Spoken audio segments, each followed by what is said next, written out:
once we become a Hafiz, many people don't think there's anything after that. They think that's the final finish line. It should excite you, the idea that the Qur'an will not stay the same. And you don't want to be in a position where you have to rememorize, and only for man is what they strive for. If you don't put the effort in, Allah Azza wa Jal won't put you in the right place at the right time. Every day when you're reciting the Qur'an, you're revising it, you're watering your flower, which is the flower of your Hifz, inshallah. It's ensuring that you don't let all those hours that you invested into memorizing the Qur'an go to waste, bi'idhnillah. It's the beginning of a beautiful, beautiful journey. Assalamu alaikum wa rahmatullahi wa barakatuh. Welcome to everything you need to know once you become a Hafiz of the Qur'an. A Hafiz, a term which we've heard many, many times, a respectful term, a title some would call it, which means a preserver, someone who's memorized the Qur'an, but deeper, someone who's preserved it, not only in its wordings and its memorization, but also, inshallah ta'ala, someone who's aspiring to also preserve it in terms of their actions and acting according to what the Qur'an says, inshallah ta'ala. This is a term, bi'idhnillah, that's become very, very popular. And once we become a Hafiz, many people don't think there's anything after that. They think that's the final finish line, that's the final title, that's the final thing that you achieve. However,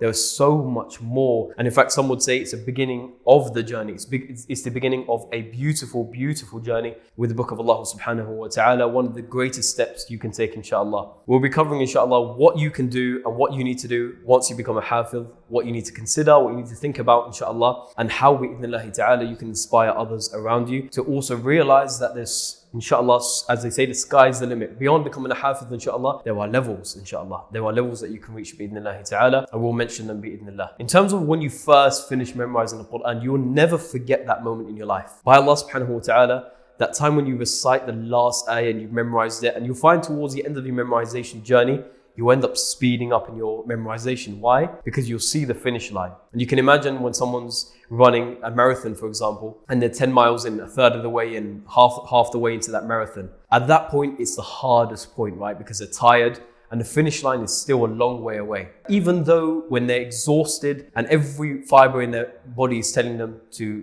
quit and stop, but they see the finish line and they're nearing the finish line, they find this energy they thought never existed to speed up and sprint to that finish line and finish strong. And you find that on your journey with the Qur'an, that when you get towards the end, all of a sudden, you might be memorizing 1 page, half a page, 2 verses a day. Now, you're memorizing 5 pages a day because there's only a few pages left until you finish, inshallah. And that day when you finish, you'll never forget, subhanallah. What I want everyone to do, inshallah, when they finish, and all those Hufaz who have finished, maybe you finished recently, inshallah, is to celebrate that day. We'll start this video by saying, once you become a Hafiz, celebrate that day. Make it a celebration, not just for yourself, but for your community, for your family, for your parents, for your spouse, for your children, if these apply to yourself, inshallah, for the friends that you have. Why? Because not only will it make you, inshallah, appreciate the ni'mah of Allah subhanahu wa ta'ala, which will lead us on to the second point, but also it will inspire, without fail, inshallah, it'll inspire those around you that they look at this person who's completed the Qur'an and they say, if he can do it, we can do it too. If this is something worth celebrating, which it is, in a time where so many things are celebrated, other than Islam, other than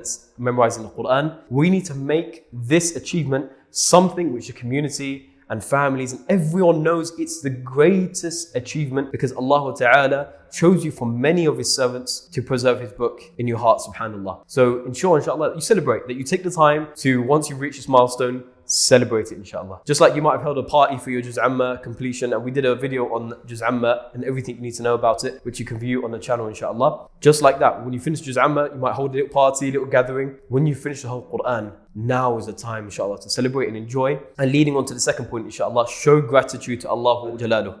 Because as we're going to mention, there are so many things to look forward to after becoming a Hafiz and memorizer of the Qur'an. And in order to do those things, as Allah says in Surah Ibrahim, لَإِن شَكَرْتُمْ لَأَزِيدَنَّكُمْ, that when you show gratitude and thankfulness to Him subhanahu wa ta'ala, Allah says with surety, we'll increase you. So when you memorize the Qur'an, if you want to go on to memorize many more things, inshallah, whether it's a hadith, whether it's mutun and texts, whether it's different riwayas, whether it's strengthening what you've memorized, thank Allah subhanahu wa ta'ala. Spend some time. When you're celebrating, that's part of also the thanks that you're showing Allah. When you celebrate, as Allah subhanahu wa ta'ala says about the Eid day as well, that when you celebrate, you're thanking Allah that He guided you to Islam. Just like that, when you're celebrating, finishing, memorizing the Qur'an, you're showing gratitude to Allah Jalla Jalaluh, that He has blessed you and He's given you the ability, and it's only come from Him subhanahu wa ta'ala, and then your hard efforts afterwards, inshallah. So, as we said, also show gratitude to Allah Jalla Jalaluh. And that's not just in the heart, but also in the actions. Like really, maybe just spend some time. And many people, when they memorize the Qur'an and they become a Hafiz, they stop there. And sometimes, subhanAllah, they have this thing of like, okay, I've become a Hafiz, I've memorized, I've done it, I've tick box, and now I'm going to go pursue something else, or I'm going to leave the Qur'an because I've reached the as they say, I've reached the highest levels that there is to reach with the Qur'an. And that's not the case, subhanAllah. And the thing is, when you shift your mindset to one of this journey with the Qur'an is the most beautiful journey you'll ever embark on, will do two things for you. Or this will relate to two types of people, inshallah. It will relate to the person who's memorized the Qur'an, because he will realize it's a journey with a destination, and that destination, and I want everyone to have this in mind, inshallah, the destination isn't in this life. The destination is Jannah. When the Prophet ﷺ, he says, يُقَالُ لِصَاحِبِ الْقُرْآنِ اقْرَأ وارتقي ورتل كما كنت ترتل في الدنيا فإن منزلتك عند آخر آية تقرأها. Whereby the Prophet ﷺ, he says in an authentic hadith, يُقَالُ لِصَاحِبِ الْقُرْآنِ اقْرَأ وارتقي ورتل كما كنت ترتل في الدنيا. And this is one of my favorite hadiths, subhanAllah. فإن منزلتك عند آخر آية تقرأها أو كما قال النبي صلى الله عليه وآله وسلم. The Prophet ﷺ, he said, it will be said to the companion of the Qur'an, يقال لصاحب القرآن اقرأ, recite the Qur'an, وارتقي, and ascend what? Ascend the ranks of paradise. ورتل, and recite in Tarteel, continue to recite. كما كنت ترتل في الدنيا, just like you used to recite in the dunya, in the previous life, subhanAllah. And the amazing bushra and glad tidings. And again, what we're celebrating here when we become a hafiz, inshallah. فإن منزلتك عند آخر آية تقرأها. Your final rank in paradise is in accordance to the final verse that you recite, subhanAllah. And Aisha radiallahu anha, she took from this hadith that the ranks and darajat of paradise are in accordance to the number of ayat in the Qur'an. So imagine you recite Surah Al-Fatiha to Surah Al-Nas, because you memorize it in this life, just as you used to recite in this life, as the hadith says. Inshallah, once you finish the Qur'an, reciting it Jannah, you will reach Jannatul Firdaus, inshallah. And that is what we are celebrating, bi'idhnillahi ta'ala. We kind of mentioned this in the beginning of the video, which is, this is the first step, or the first large step in your journey. And many people will tell you when you become a hafiz of the Qur'an, that the journey is not over. And sometimes I feel like this is said so many times. It's not something new that you're hearing, that once you become a hafiz, the journey is not over. However, I feel like it's framed sometimes in a way where it makes us feel as though we haven't achieved anything. First of all, it's one of the largest steps you'll take in your journey, inshallah. And it's one of the most beautiful steps you'll take in your journey. And this step, without taking it, you won't be able to continue this beautiful journey. So alhamdulillah, it's a great achievement. Once you finish memorizing the Qur'an, it's important to sit with yourself and come up with some reflections on your journey, right? That's the first thing you want to do, reflect on your journey. You want to reflect on what your next steps are going to be. And we'll mention some of them, inshallah, what those could be. And you also want to reflect on the status of your hifz and memorization of the Qur'an. People memorize at different paces. People memorize with different amounts of repetition per ayah, per verse of the Qur'an, per ayah of the Qur'an. So your strength of your hifz might be different from someone else who finished. Someone else might finish in 10, 20, 30 years. Their Qur'an might be really strong when they finish. You might finish in 2, 3 years. Your Qur'an might not be as strong. So as some of the scholars say, as soon as you finished your hifz of the Qur'an, and many of the scholars say it's called hifz al-tajammu', which is you've memorized all the ayahs, but it's not the hifz where you know all the ayahs in its exact order. So you've collected all the ayahs. That's what they call it. They call the first memorization of many, which is you've collected all the ayahs, you know all the ayahs. If someone asked you to finish an ayah, you could do it. However, you may not know what the beginning of the next page is. You may not know what the beginning of the next surah is, for example, what the next ayah is after one you just repeated, what the ayah is before, for example. So many of the scholars and mashayikh would say that in order to become a solid hafiz, you need to complete at least 40 to 50 cycles of the Qur'an before your hifz becomes stronger, inshallah. And this is really, really good to know, because a lot of people complete the Qur'an, they think they become a hafiz, they lay down the mushaf, and mashallah, they celebrate, but they ride that wave of celebration for years. And then they come around to the Qur'an again and they realize they can't recall much of it at all, subhanAllah. And you don't want to be in a position where you have to rememorize, abadan, ever. You want to capitalize upon the stage that you are. So as soon as you become a Hafiz, inshaAllah, you want to make an action plan, a jadwal, a timetable, a schedule for how you want to go about completing those cycles, inshaAllah. When you're completing your cycles and you're revising your Qur'an, it's very important to note that many of the mashayikh, they recommend one thing. They recommend to students that you have a wird.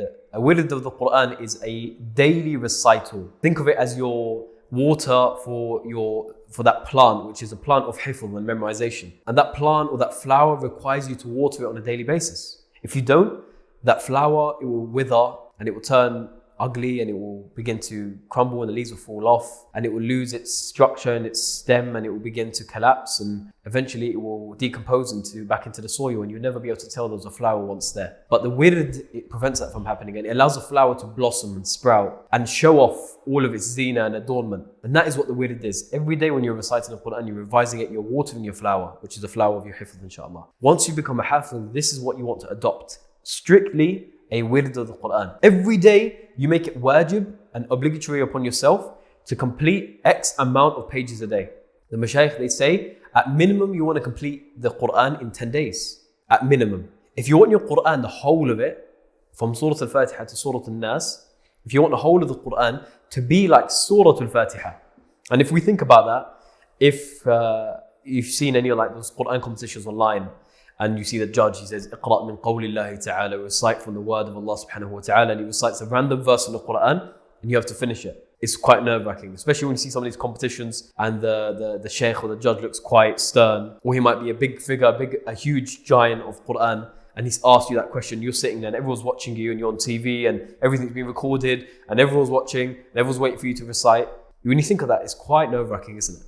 Like to be able to recall and be tested anywhere in the Qur'an. Anywhere in the Qur'an. 114 chapters, any verse in those chapters. It's quite daunting when you think about it. It may be daunting at this point, but inshallah we'll get to a level where it's not anymore. Because if I said to you, if we brought you to a competition, and it was a competition on Surah Al-Fatiha, and we said, "Iqra' min qawlillahi ta'ala, maliki yawmiddin," you wouldn't be stuck. You would continue.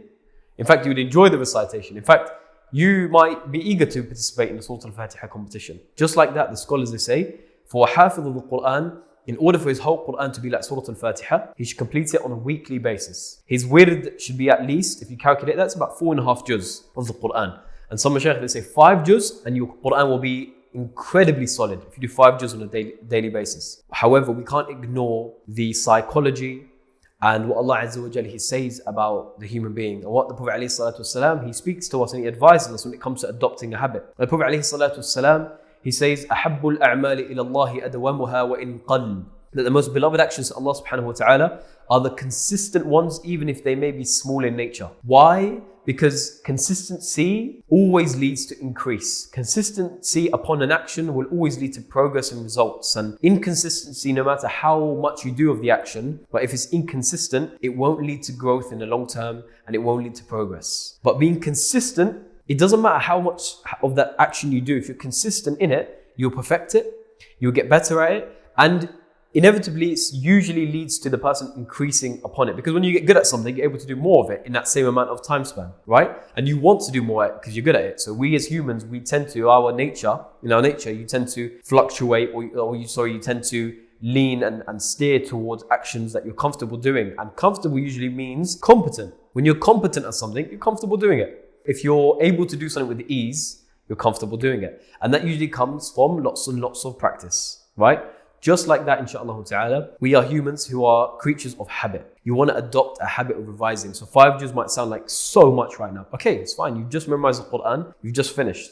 And this might also be beneficial for people watching this who are not hufaz and memorizers of the Qur'an, that you want to be able to read and be able to recite at least what you know and memorize the whole Qur'an in 10 days at least. So whilst you're memorizing, have that in mind and start building up your wird to that level, inshallah. So when you get there, you're able to just add a few more pages on and you've already hit that target, inshallah. However, if you don't have a wird at the moment, a daily revision schedule, maybe you memorize so quick that you didn't have much that you're revising on a daily basis, it's fine, inshallah. Now's the best time to start.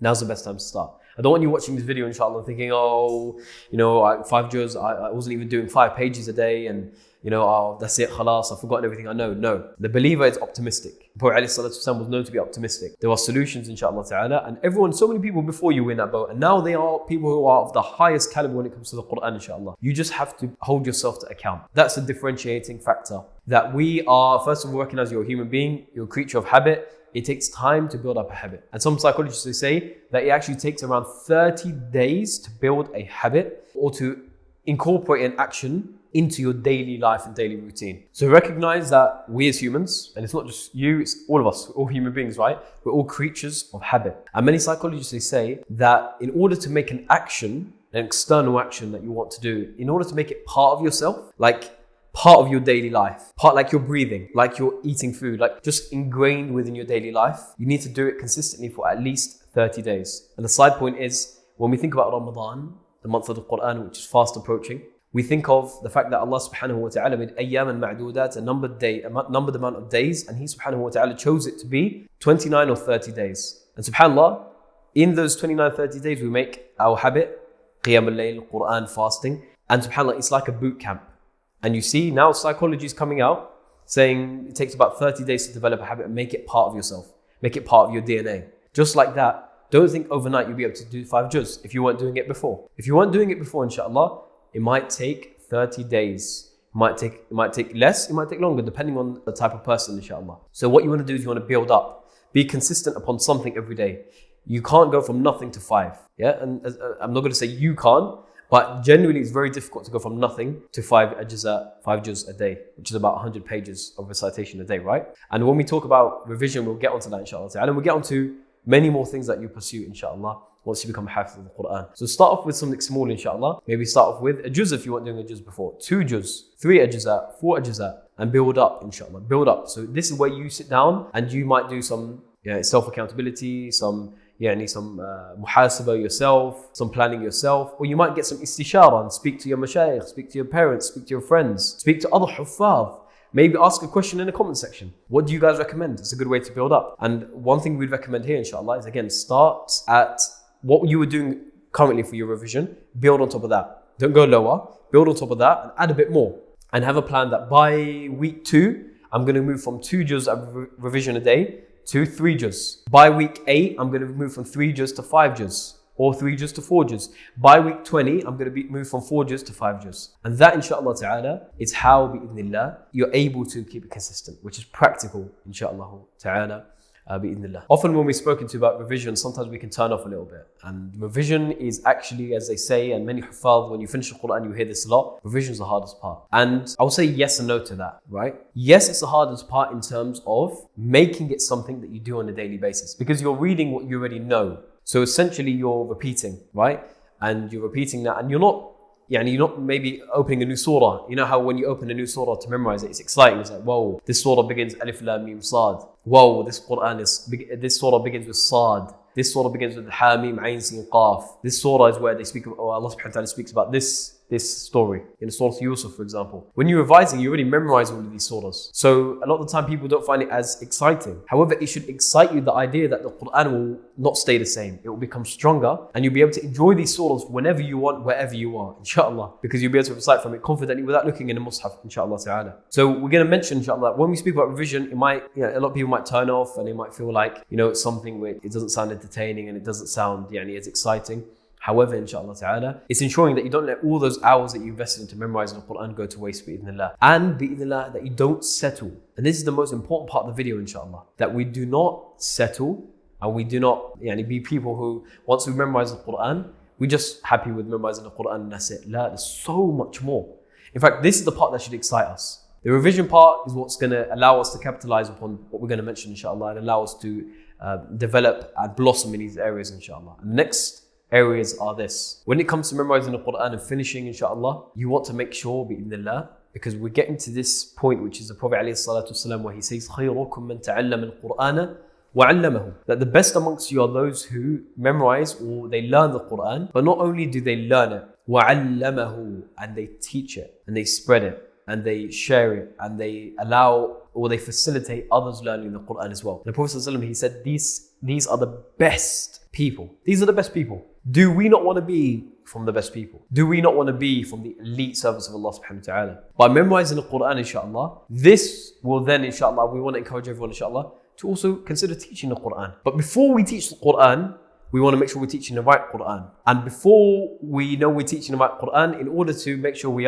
need to check that we are ourselves very, very solid when it comes to his ahkam, rulings and tajweed, inshallah. As Ali ibn Abi Talib radiallahu anhu, when asked about what a recitation of Tarteel is, he said that it's knowing tajweed, knowing the ahkam of tajweed, and knowing where to stop and start within an ayah. So the ahkam or the rulings when it comes to al-waqf wal-ibtida, the science of al-waqf wal-ibtida. So inshallah, when we become a hafiz of the Qur'an, inshallah, say ameen, that we all become hufaz of the Qur'an, and that those who have already become hufaz, that Allah subhanahu wa ta'ala maintains that blessing upon them, that we check our tajweed. We check and we ensure our tajweed is good, inshallah. That we ensure our tajweed bi'idhnillahi azza wa jal is at a very high standard, inshallah. How do we do this? There are ways you can do it yourself by listening to teachers, listening online to recitations bi'idhnillah. But if you don't have a teacher, or if you have a teacher, inshallah, then ensure you recite upon them and find that teacher if you don't have one, inshallah. Find that teacher so they can check your tajweed and they can give you tailored feedback. And maybe go on like an intensive. So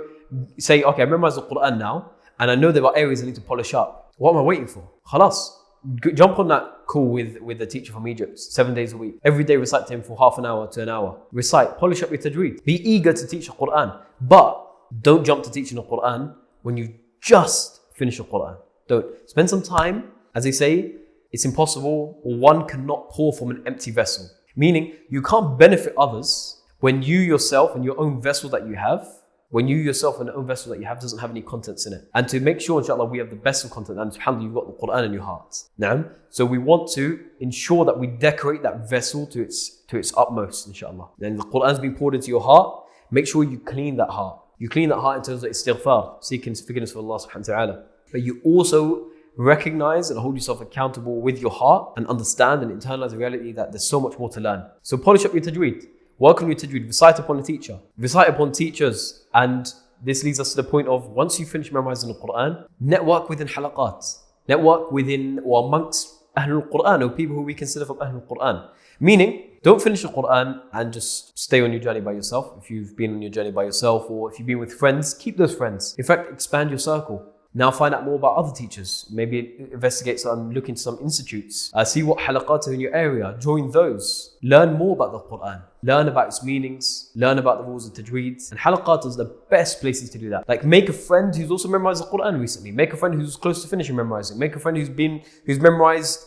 and he's been hafiz for years. Then you've got a network of people who are all on that journey. And subhanAllah, it's quite difficult. And Allah subhanahu wa ta'ala has created us as humans in our nature. And we're going to touch upon our nature, because sometimes people fight their nature and they don't realize it. And they're like, what's wrong with me? I don't know what's wrong with me. It's a me problem. It's a me problem. It's a me problem.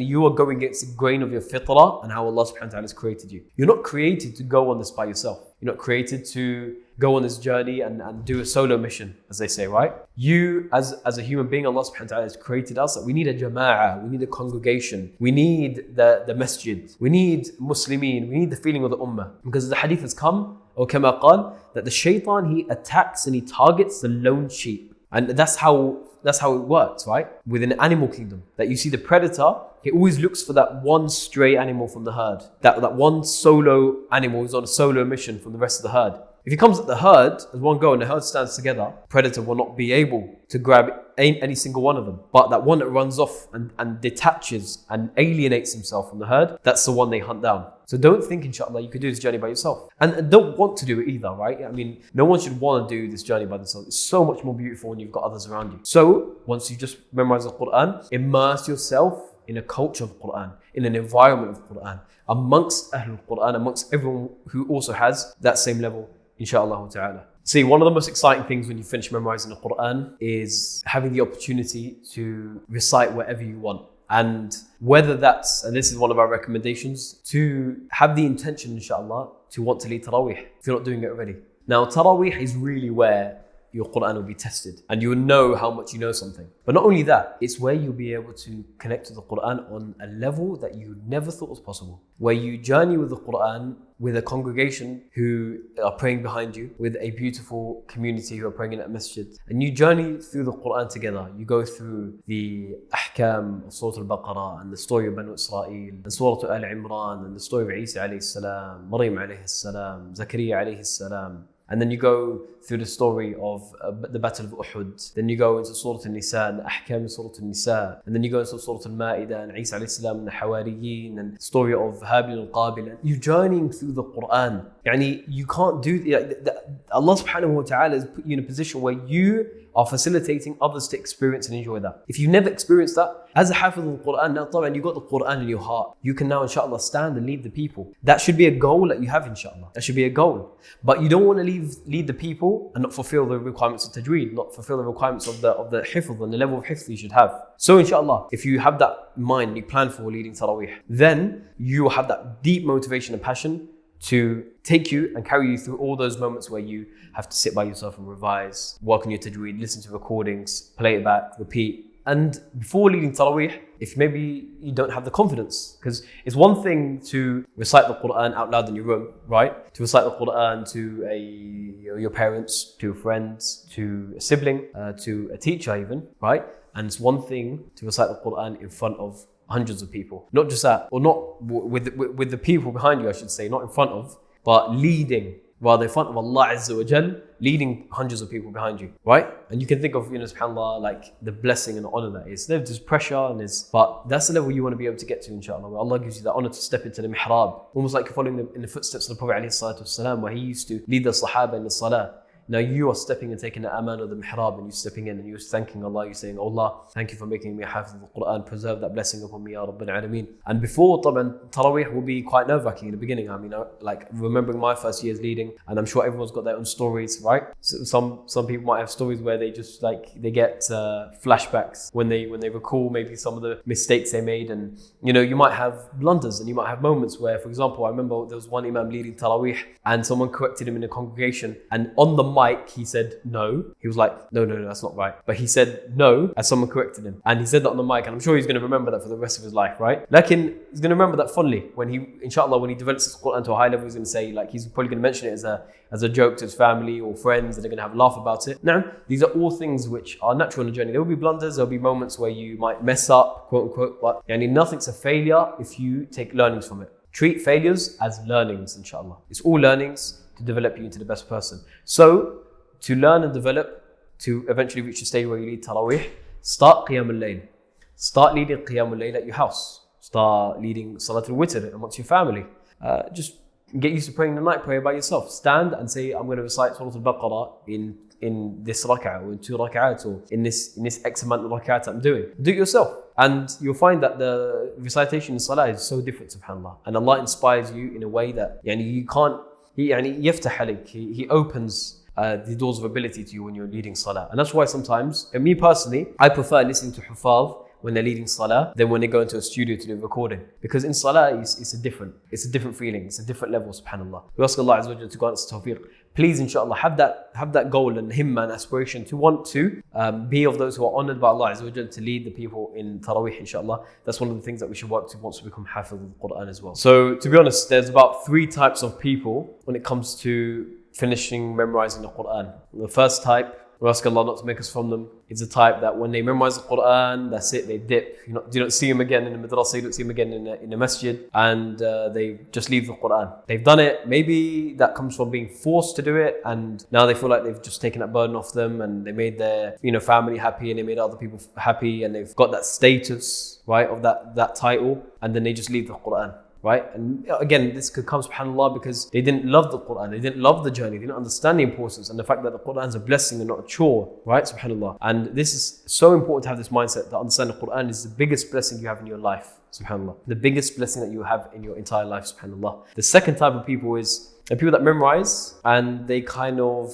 neglect the Qur'an, and but it's not neglecting it because they want to neglect it, but they're not sure what to do. They're not sure what to do when they finish, right? And it's very common that people finish memorizing and they don't know what the next steps are, right? And in fact, it's because a lot of teachers don't have plans for their students, or a lot of teachers themselves don't know what the next steps are. A lot of people get the idea that the finish line is the Hafiz, as we mentioned at the beginning of the video. And the third type are the people that when they memorize, they realize that, subhanAllah, this is a fadl of Allah subhanahu wa ta'ala upon me, and this is my first big step on this beautiful journey. And they take this ilm of the Qur'an, hifz of the Qur'an, and they go into other sciences, and they go into teaching, and they go into pursuing ijazat, right? This is the group we want to be from, inshallah, right? So this video, inshallah, will be guidance on that. When you finish memorizing the Qur'an, we mentioned taraweeh, we mentioned perfecting your tajweed, perfecting your muraja', what you know, reciting upon different teachers, going to halaqat and networking and building that network, inshallah. Also, remember that there are exciting things like learning different riwayats, right?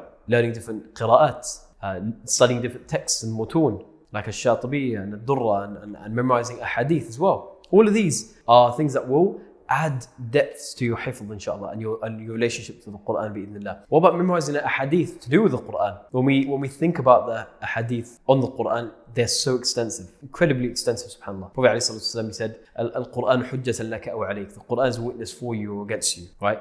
The Prophet ﷺ, he said, Inna lillahi ahlina min al-nas. Allah has special chosen people amongst mankind. Or kama qal. Qila man hum ya Rasulullah. Qala hum ahlul Qur'an, hum ahlullahi wa khassatuhu. He says, sallallahu alayhi wa sallam, hum ahlul Qur'an, they are the people of the Qur'an. Ahlullah, Allah's people, His special chosen people amongst mankind, subhanallah. Or the hadith of the Prophet ﷺ, he says, Man qara'a harfan min kitabillahi falahu bi hasana. Or the one we mentioned earlier. And these are hadith that, inshallah, if we memorize them, just go open the hadith books or the books of hadith and memorize all the books or the ahadith to do with the narrations on the Qur'an. What that does is it instantly puts love in your heart for the Qur'an. It allows you to understand what you're getting. It's like when you go into a job and you don't understand what the salary is, what the perks are, what the annual leave is, what the nature of the job is, what the role is. When you go to the interview, you're like, this could be anything. You're not going to deliver your pitch, and you're not going to present yourself in the best way possible. But if you understand this job, these are the perks, these are this is a salary band that you're going to be in. This is the career progression you've got. Yeah, you're going to, and it's amazing across all of those. You're going to go in with that passion. You're going to love it. You're going to want to apply. When you get the job, you're going to do it with your utmost passion and love. Just like that, you need to know what Allah says and the Prophet ﷺ says about the people of the Qur'an. Then when you go to the Qur'an, you revise it. It might be tough. You memorize it. It might be tough. You perfect this tajweed. It might be tough. You lead tarawih. It might be tough. You teach it. It might be tough. But you know what the perks are in this life, in the grave, and in the hereafter, ultimately. Subhanallah. So there are the best of perks. Nothing compares to the perks that you get when you attach yourselves to the book of Allah subhanahu wa ta'ala. So learn the hadith with regards to the Qur'an. Search the word Qur'an or Kitabullah and memorize all the narrations to do with that. Then when it comes to your teaching, you also teach the Qur'an with more depth. Maybe you didn't memorize the Qur'an with the amount of love and passion that you'd have liked to memorize it with. Let's bring that love and passion to your students, to your brothers, to your sisters, to your parents, to your grandparents, to your uncles and aunties and your nephews and nieces. Why don't you bring those hadith, memorize them and teach it and spread it? And the Prophet ﷺ, he says, بَلِّغُوا عَنِّي وَلَوْ آيَةً. Convey something from me, even if it's a verse, even if it's a statement, a narration, accurately. As the Prophet ﷺ, he says, وَكَمَا قَالَ. So alongside that, when we said finding a teacher, and you want to find a teacher with itqan and he's got precision in tilawah and he's got proficiency. And subhanAllah, you find on your journey that as long as you're sincere to Allah and you work hard, a lot of the time, the ultimate teacher and a teacher for you, you'll find each other. And he would love to teach you and you'd love to be a student and learn from him, subhanAllah. As long as you're sincere to Allah, you go out, you take asbab and your means, and you go to halaqat and you go places and you speak to people from the Qur'an and you network, then subhanAllah, that will happen. And you go to institutes and you inquire, and subhanAllah, miracles will happen, subhanAllah. Many people ask, should I pursue ijazat, riwayat, qira'at after? SubhanAllah, this is a science that honors a person. And this is a science that increases your love for the Qur'an. Your whole life you're reciting, Alhamdulillahi Rabbil Alameen, Ar-Rahman Ar-Rahim, Maliki Yawmiddin, the owner of the Day of Judgment, Allah subhanahu wa ta'ala. Now you recite, or come across a riwayah that you're studying and you recite, Maliki Yawmiddin, beautiful. The King, Allah is also the King of the Day of Judgment. Now you love the Qur'an even more. And some people, subhanAllah, they love a particular riwayah even more. And they actually like to revise the Qur'an more because they like to recite in that riwayah.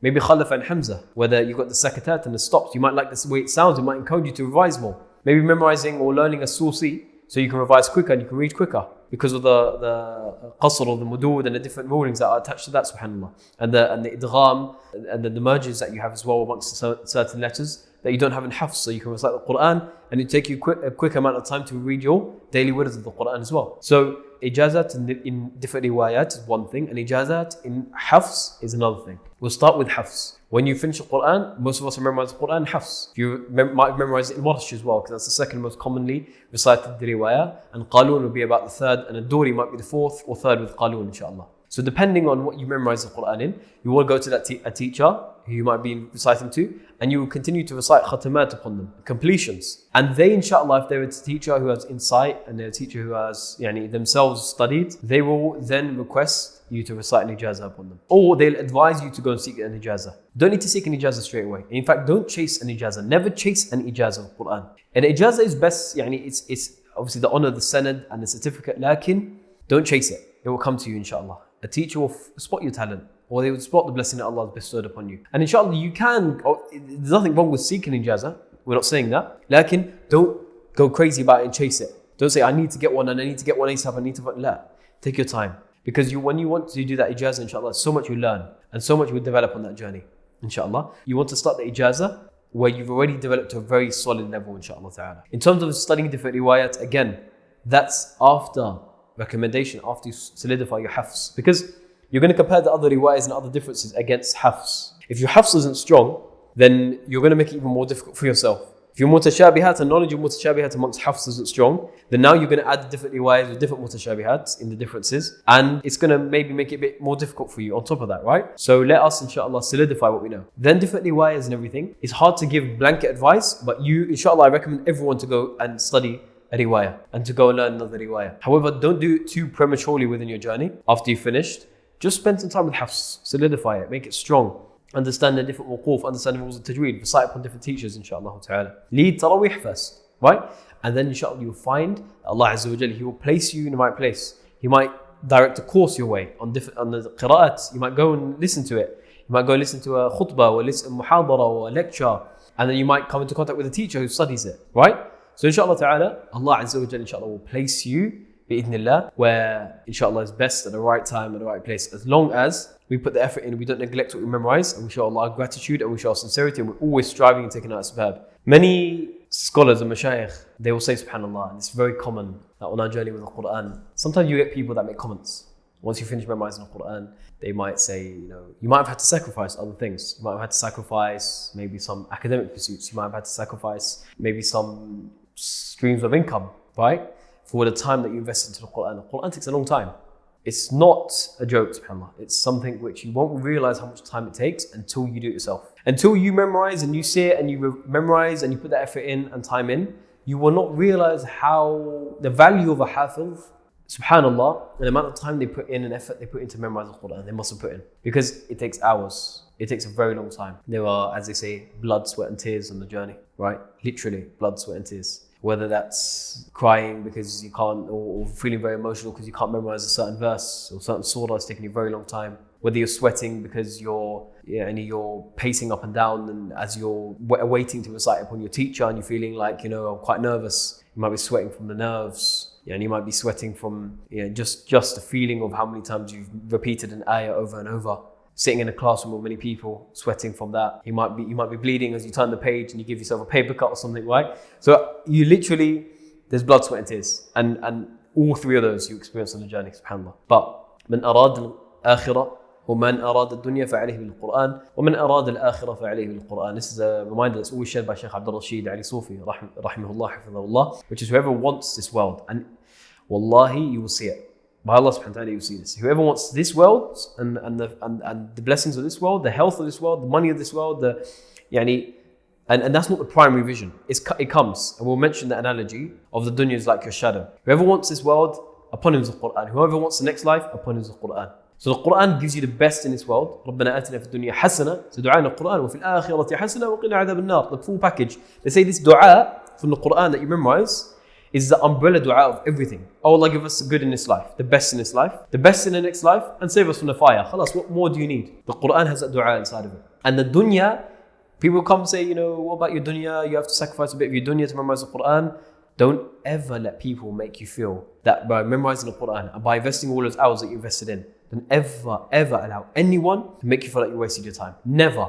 Don't ever allow anyone to say a comment and for it to affect you. Because Allah tabaraka wa ta'ala, He told the Prophet alayhi salatu wasalam, وَلَقَدْ آتَيْنَاكَ سَبْعًا مِنَ الْمَثَانِي وَالْقُرْآنَ الْعَظِيمِ. we have given to you, revealed unto you, the 7 oft repeated verses in Mufassirun say Surah Al-Fatiha, wal Qur'an, and the Qur'an, we've given it to you, Ya Rasulullah. For that reason, لا تمدن عينيك إلى ما متعنا به أزواجا منهم ولا تحزن عليهم واخفض جناحك للمؤمنين. For that reason, do not extend your eyes to what we've given of the luxuries and pleasures to others. Allah said, don't extend your eyes to those pleasures and luxuries. You've been given a Qur'an and Surah Al-Fatiha. Don't get distracted by what other, on the face of it, appear like luxuries and other enjoyments other people are experiencing. You've been given a Qur'an. You've been given the Qur'an and Surah Al-Fatiha. You've been given the Qur'an and His blessing. Meaning Allah is telling the Prophet ﷺ, Allah is informing the Prophet ﷺ, we have given you the greatest blessing. If you leave it and you look elsewhere, subhanAllah, Allah subhanahu wa ta'ala can take the Qur'an from our hearts. If you recognize that you look at this thing as more weightier and you let this person's comment affect you, and you start to think, you know what, I should have dropped the Qur'an, I should have pursued this, and maybe I would be earning a bit more money, or maybe I would have a bit more status in society, maybe I would, now you prefer something lower over what is greater. قَالَ أَتَسْتَبْدِلُونَ الَّذِي هُوَ أَدْنَى بِالَّذِي هُوَ خَيْرٌ. Are you going to prefer something lower over what is greater? SubhanAllah, the Qur'an's got all answers. But don't let anyone make you feel like you've ever wasted any moment with the Qur'an. Any second, you wish you spent more when you're in your grave on that first night, when the Qur'an will come as a light, inshallah, within your graves, bi'idhnillahi ta'ala. And also, the Qur'an, the dunya is like a shadow. The dunya is like your shadow. And the Qur'an always explains this. The dunya is something which is it's temporary, it's an illusion. The dunya is like your shadow. Your rizq is recorded for you. So the dunya is like a shadow in the sense of, if you chase your shadow, you never catch it. If you chase the dunya, you never catch it. You'll never be satisfied. But if you turn your back on the dunya, like you turn your back on your shadow and you walk, does the shadow walk in a different direction? Does it break away from you and you just see your shadow kind of trotting or crossing the road and getting on a bus? Or no. The shadow, what does it do? Got no other option but to follow you and chase you. Rather than chasing your shadow, spending your whole life chasing your shadow until you fall into the grave, you turn and you walk on that path of Allah subhanahu wa ta'ala, and the dunya comes running at you. And the dunya comes to you, subhanAllah. And the barakah of the Qur'an is something which Allah Azza wa Jal, He shows you in your health, in your wealth, in your family, in this life. And subhanAllah, it will become the most apparent in the grave. And then even more so on Yawm al-Qiyamah, inshaAllah ta'ala. When you memorize the Qur'an, be very conscious of who you allow to give comments and how you weigh those comments. Always weigh people's comments about your Qur'an journey and the amount of time you spent with the Qur'an. Always weigh them against what Allah Azza wa Jal, He says in the Qur'an, subhanAllah. And never turn your back on the Qur'an. Never prefer something from the dunya and in exchange you sell the Qur'an. In exchange you sell the principles within the Qur'an, inshaAllah ta'ala. Never make yourselves with that. Bi'idhnillah, the Qur'an, inshaAllah, as Allah Azza wa Jal, or as the dua has come, Allahumma ja'al al-Qur'an rabi'a qulubina. Allah make the Qur'an the spring of our hearts. And this is the last point, inshaAllah, in this video. Make lots of dua that Allah grants you thabat on His journey. Everything is from Allah. Memorizing the Qur'an is from Allah. Staying on His journey is from Allah. Reciting upon the right teachers, the best teachers. How do you find the best teachers? From Allah. You just have to take the asbab, put sincerity, put the work in and effort in. وَأَن لَيْسَ لِلْإِنسَانِ إِلَّا مَا سَعَى. Allah Azza wa Jalla says in the Qur'an, in Surah Al-Najm, and only for man is what they strive for. Only for the human beings is what they strive for. You're not going to get except what you strive for. If you don't put the effort in, Allah Azza wa Jalla won't put you in the right place at the right time. Unless He will, subhanahu wa ta'ala. You have to strive, struggle, and there'll be moments of blood, sweat and tears. Even after you memorize the Qur'an, it doesn't end here. Now you've got the amana to keep it within your heart, inshallah. And also the amana of teaching it. Islam is in need of people to spread its message. Islam is in need of people to spread the Qur'an in a time where the majority of social media is full of fawahish, evil, disobedience to Allah Azza wa Jal. We need more people to teach the Qur'an, more people to recite the Qur'an, more people to allow others and to facilitate for others to understand the importance of the Qur'an within our lives, within the victory of the Ummah as a whole. The Ummah is in need of Ahlul Qur'an, the people of the Qur'an. May Allah Azza wa Jal make us from them. May Allah make the Qur'an a light of our hearts, a light of our chest, and the source of our remedy for our grief, and the thing that does away with our worries and depression. And may Allah remind us of the Qur'an. Allahumma dhakkirna minhu ma nusina. Remind us of the Qur'an, what we've forgotten of it. علمنا منه ما جهلنا. Teach us of it which we're ignorant of. وارزقنا تلاوته آناء الليل وأطراف النهار. And grant us the rizq of reciting it all through the night and all through the day. Ameen ya Rabbil Alameen, according to what pleases Him subhanahu wa ta'ala. Jazakum Allahu khairan. We encourage everyone inshaAllah ta'ala on the journey bi'idhnillah to also If you're trying to strengthen your hifz and your memorization, your ability, download the Tarteel app, inshallah. What it will do is, inshallah, it's very unique. There's lots of apps out there. This app, inshallah, the Tarteel Qur'an Companion, allows you to blank out a page and recite, and it fills it in as you're going. Also, there are many other features, but we made tutorials on them. So just go on the channel, inshallah, check them out. You'll see like memorization, mistake detection, setting goals, which you need to do on your journey. You need to set a goal, you need to have a goal you're working to. Otherwise, if you fail to plan, you plan to fail. It's simple as. You need a plan. وَأَن لَيْسَ لِلْإِنسَانِ إِلَّا مَا سَعَى. You have to strive and make a plan, inshallah. And inshallah, you can use the app, blank out the page, recite, it will remind you, give you goals, what you need to recite on a daily basis. For example, the wird that we mentioned, the daily recital, it will give you reminders on that, inshallah. It will show you how you are against your goals. I haven't come across anything that does that, subhanAllah, in terms of blanking out a page and filling it in as you recite. Very unique, subhanAllah, and you're able to do that before you might present to a teacher, recite to a teacher, recite for Taraweeh. You can recite upon the app, and it will fill it in, and you can sift out any mistakes that you're making, inshallah ta'ala. Do let us know how you found the video, how you found, inshallah, the advices, any clarifications, any questions that you may have as a follow-up, bi'idhnillah. What else you'd like to see in the future, inshallah ta'ala. And bi'idhnillah, whatever we said of good from Allah Azza wa Jal, and whatever we said of bad or evil or which is incorrect, it's from the shaitan and from ourselves. We ask Allah Azza wa Jal to overlook and forgive us and allow us to implement what we've heard today. صلى الله وسلم وبارك على نبينا محمد وعلى آله وصحبه أجمعين والحمد لله رب العالمين. والسلام عليكم ورحمة الله وبركاته.